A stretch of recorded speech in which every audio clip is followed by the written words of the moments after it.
Isang mapagpalang araw sa inyong lahat mga ka-viewers. Muling dinalaw ni Kalingap Rab si Lolo Nestor at kinumusta niya ito.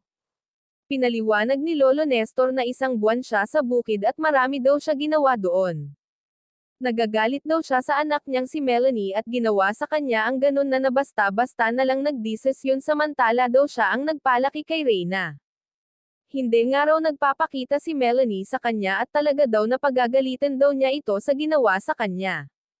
Tinanong ni Kalingap Rab kung namimiss ba niya si Reyna. Inamin ni Lolo Nestor na namimiss na niya si Reyna.at sa tuwing uuwi daw siya galing sa trabaho ay pinagtitimpla siya ng kafe ni Reyna at iyon daw ang namimiss niya kay Reyna, marunong na daw ito mag-asikaso sa kanya. Tinanong nga ni Kalingap Rab kung totoo na pupunta sila ng Maynila.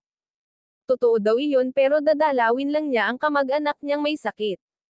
At babalik naman daw sila kaagad. Ang anak daw niya na si Melanie ay nag-isip agad ng masama.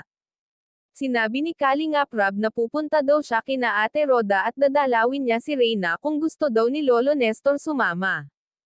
Sinabi nga ni Lolo Nestor na dadalaw na lang daw siya kay Reyna pag wala na daw siyang trabaho.